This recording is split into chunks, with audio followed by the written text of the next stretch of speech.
Être, destin et douleur.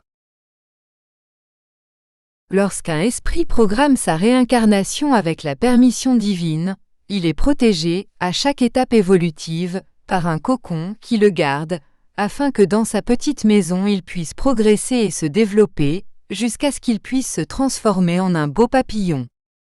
À chaque étape de la vie de l'être spirituel, il y a différents cocons qui le gardent, jusqu'à ce que son papillon puisse éclater à chaque niveau évolutif.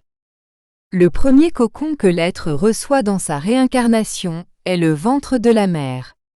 Dans son intérieur protégé, l'être se développe et au bout de 9 mois, ce cocon se rompt et l'être spirituel dans son corps intégral entre dans un nouveau cocon. Ce cocon est maintenant votre famille terrestre. Maintenant, à nouveau protégé, il se développe, et le moment vient où cet être évolue, ayant besoin de briser le cocon familial, et son papillon se lance et entre dans un cocon plus large, qui est la société elle-même. Là, l'être s'élance et vole dans un ciel plus vaste, et dans différents champs fleuris avec différentes gammes de couleurs, qui différencient leurs différents niveaux énergétiques, l'être s'élance vers d'autres niveaux évolutifs. À chaque niveau d'évolution qu'il atteint, de nouveaux cocons sont brisés, et de nouveaux papillons naissent à travers les métamorphoses de chaque être, dans un chemin continu d'évolution spirituelle. Beaucoup de parents veulent garder leurs enfants dans les cocons qu'ils ont déjà déchirés, car leurs esprits se sont transformés en papillons, et ils essaient de continuer à les emprisonner dans ces cocons.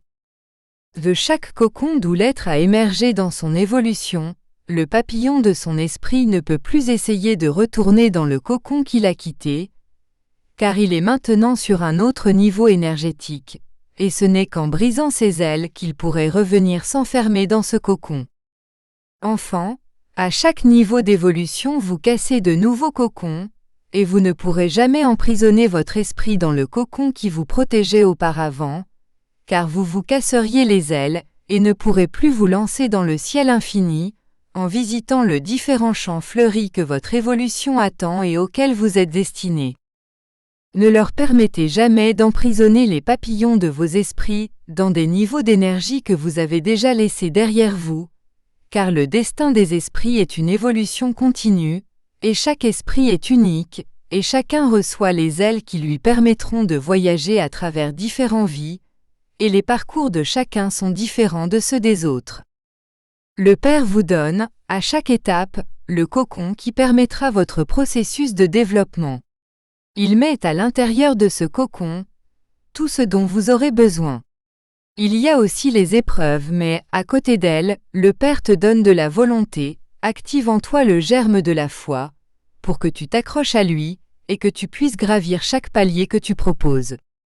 Nous pouvons alors dire que chaque niveau évolutif est comme une nouvelle réincarnation dans un autre niveau d'énergie, et le cocon qui vous protège se brise, et la réincarnation dans un autre niveau se produit.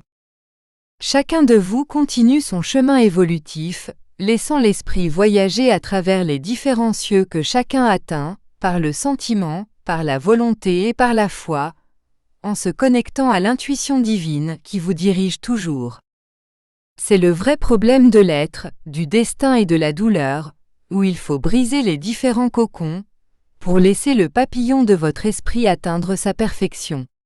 Il faut traverser des pierres, déplacer des montagnes, quelle que soit la douleur à laquelle vous êtes destiné, car sûr dans la foi divine, embarqué sur la barque de la volonté, votre évolution est sûre, et c'est cette évolution, le destin que le Père aspire pour chacun. Bénédiction et lumière des amis spirituels qui vous assistent. Bénédiction et lumière.